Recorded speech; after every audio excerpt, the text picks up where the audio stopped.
Hello and welcome to the Happiness Quest. My name is Jess Dutal. I'm the manager of High Impact Learning at the Center for Business and Community Partnerships at Plymouth State University and the director of the PEMA Youth Center.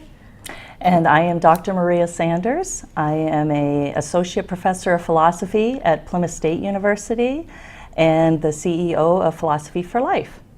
And we'd like to welcome you to the Happiness Quest TV show. Today we'll be talking about what happiness is. What better place to begin with a happiness quest than actually defining happiness, which seems like an easy topic. What do you think happiness is? So that is an interesting question, and in fact I've heard that since we started the quest. Everyone has come up to me and said, oh, aren't you one of the happiness people? Yeah, I'm the happiness people. In fact, our children, we've talked about this before. Our children get this in school all the time. Your moms are the happiness people. I'm not sure if that's something, their claim to fame, or I think probably more so they're a little embarrassed about that. But I keep getting that question over and over. Well, what do you mean by happiness? And people want that clearly defined. Is it a fleeting feeling? Is it, oh, I just won the lottery, so today I'm really happy? Is it more of this idea of balance and contentment, and I am, the way I refer to it as, am I surviving life? Am I just making it? Or I think what we're getting at, which you're going to talk to about today from a philosophical standpoint, is this idea of a flourishing life, that I am not just content, but I am present, and I feel well connected, and perhaps I'm not on the top of the world on cloud 9 every single day, right? But for the most part, I am really living life. And for me, I've been talking about this for the past couple years now, that I want to move from a place of just surviving it and getting by and checking things off my agenda and my to-do list, that we get and the routine, getting off that hamster wheel, and actually living life and enjoying it. I ate lunch with my 11-year-old son today, and just being in that moment with him and being present instead of just mindlessly eating my sandwich at my desk while I'm working and forgetting that I ate. And that's more important than ever because things have become so fast-paced, and we do tend to almost allow, in many ways, media and the film industry to dictate what I should want to be happy. And when we really stop and think about it, it's like, is that really what I want? And I think that's an important way to think about this happiness quest that we're partaking in, because I have a number of people coming up to me, and one of the first questions they'll always ask is, how are you going to make everybody happy in Plymouth? It's like, wow. I get that too. Yeah, if I had that answer, we wouldn't even have to do a quest. But it's important to understand that this quest really isn't about making other people happy. It's about empowering people to find their own happiness. And that's why I felt so strongly that this episode should be around understanding the concept of happiness, because then I think it makes more sense what it is the Happiness Quest is attempting to do by empowering others. We are bringing our community members together in these community-wide activities, but it's just as much about the internal journey that we're taking personally. Reflection is absolutely essential in this. So I think that's an important place to start. I brought us a little friend today, Aristotle, and of course, what's better than an actual bobblehead, Aristotle? I love it. But the ancient Greek Aristotle is actually the philosopher that's inspiring our happiness quest, at least the concept of happiness that we're employing in our quest. And to put this in its most simplistic terms, in fact, I brought a copy of his book, The Nicomachean Ethics. Have you ever read this? I have not read it, but it looks like a great read. Well, and this is actually a little deceptive. It's not quite this thick. There's translations in here, but it's actually Aristotle's Ethics, where he depicts his ethics. And in the Nicomachean Ethics, what he's outlining is what he sees as the ultimate goal for human beings, the meaning of life, so to speak. And as we approach this, I guess, a large question of, what is our meaning here? What is our purpose? What is our function as human beings? Aristotle felt very strongly that everything had a particular goal or a function. He called it a telos. So if I'm going to understand something, like I use the example of this pen, I would have to understand its function. So if its function is to write, than understanding the thing is understanding what it does. And so as he started to reflect upon human life, he would ask the question, what does it mean? Like, what is our purpose? What is our end goal in life, in living life? And as he saw it, there were subordinate goals that led up to one ultimate goal. And happiness will ultimately be that ultimate goal that he talks about, although he didn't use the word happiness. But that's what he meant. But that's what he meant. He was talking about happiness in this very reflective, principle-lifed approach, so a flourishing life, not that, like you were mentioning earlier, a feeling. It's not that fleeting. Because the feelings come and they go. They come, the they waves go. of It's very emotions. temporary. Yeah. This is something that is very Transcends. enduring, and I think it's extremely important to realize that happiness for Aristotle was not a state. So it wasn't a state I was in, it was an activity. Okay. So it was something you did, which is a little different way of thinking about happiness than perhaps we do in a more consumeristic society. Right. It's funny you should say that, because there was a couple years ago I was in our girls empowerment group and we were talking about self-love, and one of our youth participants said, Jess, this sounds great. I love the idea of being able to look in the mirror and seeing myself for who I am, feeling that I'm enough, and actually loving myself. When do I get that? How do I do that? Yeah. And she was getting at the activity of it. And so I'm usually not speechless, but in that moment, I was searching for the right words and just trying to conceptualize, how do I articulate this? And what I came up with was, after searching my heart, was it's not something you just get, it's a choice that you make every single day. So then along these teachings, happiness and finding fulfillment, that's an activity, that's a choice you make. It's not something that you buy, right? And we're bombarded by all kinds of ads every single day in terms of, what media tells us is going to make us happy. Right. So it's not The something bigger you buy. house, the nicer car. Right. Yeah. It's not something external from you. It's really a choice that you make within yourself. Right. And I think what's really important with that, it's a choice that you continuously make. Yeah. And that plays right into one of the most famous statements that Aristotle had made, is that excellence is not an act, it's a habit. So it's a series of acts that we continue to live our life according to those particular ways of living. So I think that's an excellent example. It's a choice that it has to be made every day, very consciously. Right. And that is how happiness operates as well. So going back to the three general categories of happiness, I like to spend a little time talking about happiness as a feeling, or happiness as pleasure, because I do think it's the one that we instinctively go to as human beings. When we ask someone, are they happy, we're kind of looking for that feeling. Is the big smile on their face? Yeah. Did they just find the $20 bill, on the sidewalk as they were walking to their car?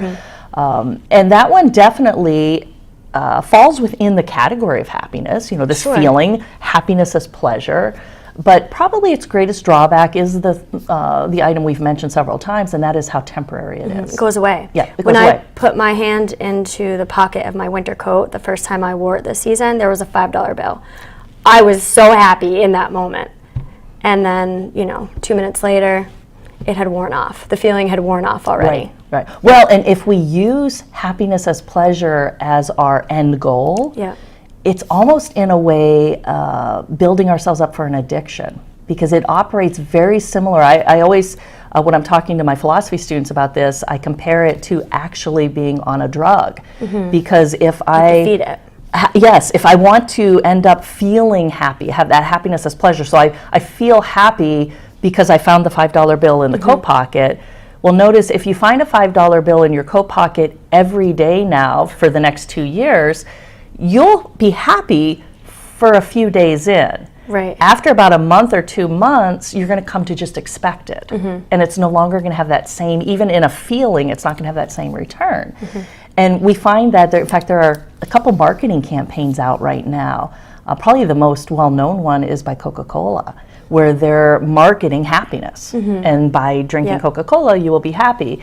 And I find it interesting, even in a lot of their campaigns, like to give you an example, they'll use these big trucks with the very noticeable red paint that we associate with their branding, and they'll pull it street side with a big button that's on the back of the truck that says push, and it has no other directions, just push. And eventually someone will come up and push the button. And when they do, a free can of Coca-Cola will roll out of the back of this truck. Well, then others will come up and push the button, and it works for a while. But after about 6 or 7 individuals, then they have to step it up, and they have to give 2 cans of Coke, or they start giving other items. I've seen them give away surfboards. I mean, some pretty high-end items. But one thing that always happens is the truck has to pull away, because eventually it becomes too costly. Like you can't keep stepping it up. And that's the problem as individuals if we approach trying to find happiness simply through pleasure. Now, I would never say don't focus on pleasure or feeling at all. You know, emotions are a large part of who we are as human beings. But if this is our end goal and all we're looking for is happiness as pleasure, we're kind of setting ourselves up for failure before we even begin. We're always going to be chasing after it. And we're never going to have enough. It's going to be that not enough. Yeah. So then the second type of happiness that you had mentioned was happiness as contentment. You know, I'm feeling good about my life so far. This one, if we think about it, is reflective. I mean, you're looking towards the past events in your life as well as your current, present events. It doesn't really take into account the future, but it does look to the past. It's less temporary than happiness as a feeling because we're looking across time now. Right. This is the one that a lot of positive psychologists have spent time researching, especially within the area of like what variables can bring happiness, in the sense of a lot of times they'll call it subjective well-being or how content am I with my life up to this point. We had seriously considered that particular definition in setting up the Happiness Quest, but I felt there was something lacking because it only took into account the past and the present. Right. And the thing I really liked about Aristotle's depiction is we look towards the future as well. It's a very forward-looking definition of happiness as this flourishing, excellent life, you know, like full of passion, the choices that are made every day. So it's feeling, it's reason, it's everything kind of put together. Now, the Greek term that he used was eudaimonia. We don't really have an English translation for that. So that's why we keep using happiness. But I think it's important to mention the Greek term because in it is this term eu, which means good. Daimonia is luck or spirit. And so eudaimonia in a direct translation really means good luck, you know, or good spirits. Where dysdaimonia would be bad luck.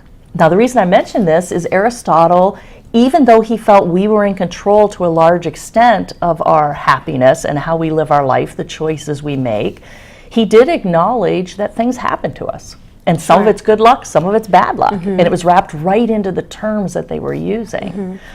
So when I think about it with what we know today, with our current research, roughly about 40% of where our happiness comes from as a human being tends to be things we're in control of. How they usually frame this out is a lot of times they'll look at about half of it is genetic. You know, it's like what we're predispositioned towards. We can alter that in how we react to things, but we all are going to have a certain starting point.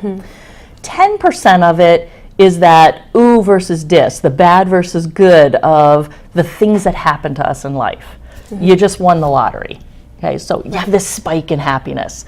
Or something really horrible happens. Maybe you're in an accident that now you find yourself paralyzed. You know, so your life has drastically changed. That 10% of life happening to us, what they have found is roughly it has a huge impact on how we feel and react in our level of happiness for about 6 months. So it's really not. And then we go back to our resting state. Of, we return to, if you were like predispositioned to be kind of an upbeat person, you're probably back to that. You know, and if you were predispositioned to be a little more like I call Eeyore-ish, you know, like the sky is falling, you're probably back to that, even if you've just won the lottery. And there are tools to measure your disposition, happiness. I know that because I went to one of your workshops. Yes, very good. On a date with my partner Brian, and found out that our resting states of happiness are 2 different places. And it's interesting because the biology does play into that, and I can see that, you know, just looking at my children. Right. And their sense of how they see the world, half, you know, the cup is half full or the half empty. And it's not all circumstantial. It's part of who they are. Right, right. And we need that. That's what's really important. Like, one is not necessarily a better disposition than another. Sure.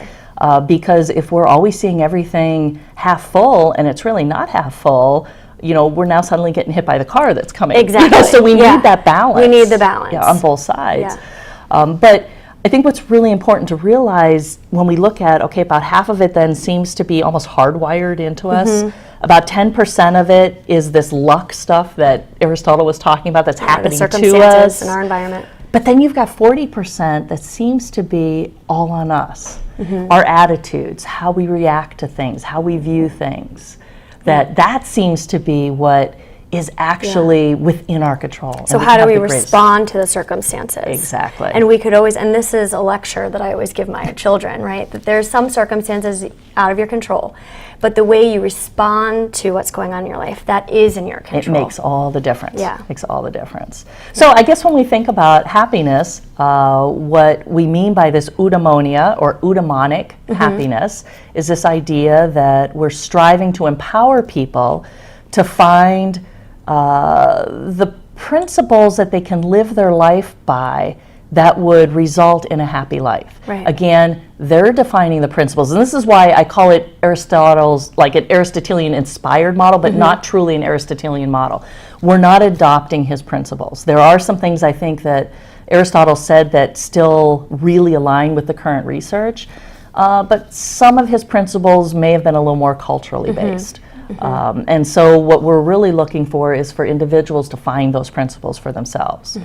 Now, I did bring us a little something today in line with one of his principles I think you'll find interesting. I don't know if you've ever seen this before. Have you seen one of these? I just saw it 10 minutes ago. Okay, so here, but you haven't seen it before. Here. No. All right, this is called a cup of moderation. And these were actually designed, they date them back to the time of the Pythagoreans off the island of Kos. And if you look inside, there's actually like a little apparatus here that has two holes on both sides. And then within the rim, I don't know if you can see that, there's like a line that goes around. That's considered to be the height as to how high you should fill this particular cup. If you look at the very bottom of it, there's a hole, okay? And it actually goes all the way through to this inner side. So the reason this is called a cup of moderation is in the ancient Greek time period, they liked their wine. Okay, and at times they would drink a little excessively with their wine. And so this cup was intended to get people to drink in moderation. And this was a very common, in fact, I would say it's at the core of Aristotle's principles, is this idea of moderation or balance. So not necessarily where we're outright rejecting certain things, but we're finding that balance point. Not too much, not too little, but the right amount.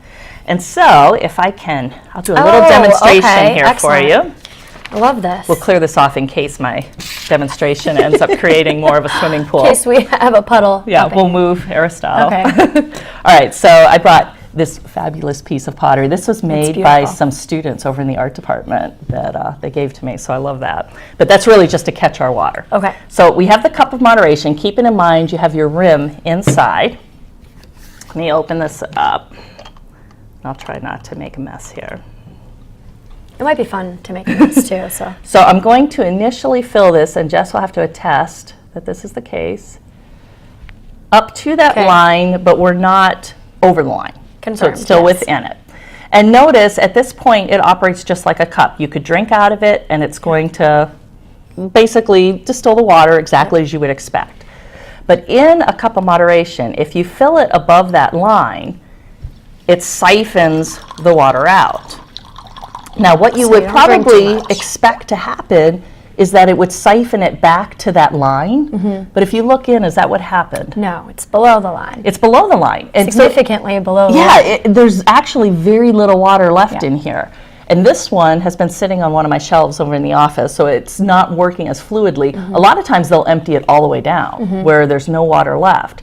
Now the reason they did that, it was almost a sort of punishment, that if you were living out of balance, not only did you lose that excess where they filled the wine above the rim, is they lost more than that. And so it was a bit of a punishment of sorts. But I always like this as a reminder to that principle of living a balanced life and finding that point of what's the right amount. Right, and that is applied to all facets of our life. Absolutely. Our eating habits, our exercise habits, our screen consumption, all of that, right? Yes, yeah, that quite often the things that are deemed as being negative in our life or positive, they're only deemed so within a range. And when we get outside of that range, then just like Aristotle was talking about moderation, it can, the things that are typically positive could be negative because it's in excess now. Or positive things may not be, or I'm sorry, negative things may not be that harmful if in moderation. Having the candy bar every once in a while, you know, is actually better than fully depriving ourselves. I am known to have a toaster strudel at night sometimes, pretty late at night sometimes. So, but though it's probably, you know, not necessary to feed my body in terms of nourishment, it is, like I say, feeding my spirit, feeding my soul. So, and it's not all the time. I don't have a toaster strudel at every meal, although sometimes I might like to imagine doing that. But it's everything in moderation and balance. And in fact, balance is one of the themes that we have in the Happiness Quest. It is. And it's also a common thread that you're going to see throughout a lot of the activities is finding that point of balance. So one of the challenges that I would set out to all of those that want to participate in the Happiness Quest is, as you're discovering these principles to live your own life by, is to find your point of balance. This is not some magic number. In other words, your point of balance for a particular activity may be very different than mine. I have a higher threshold for toaster strudels. Probably. Than some others. Probably. and I've discovered, having been somebody who's moved from the south up to this region, many people have a higher threshold for the cold up here than I do. I used to have that, but the older I get, the more chilly I get and grumpy I get in the colder weather. In fact, this week has been just really beautiful. Yes. Nice I've been respite loving from it the this cold, week. so it's been nice. But if you think about it, that's a good point too, that it changes. It changes. You know, so what our point of balance is, maybe our 20-year-old self versus our 40-year-old self is not necessarily going to be the same.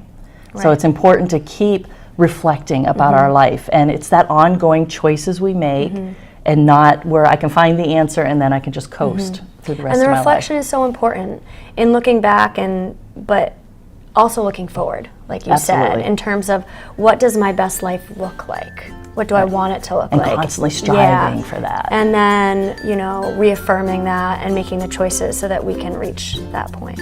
So, I love this. So, I guess to wrap it up then, happiness, living a full and flourishing life. Yeah. So we hope you can join us on the Happiness Quest.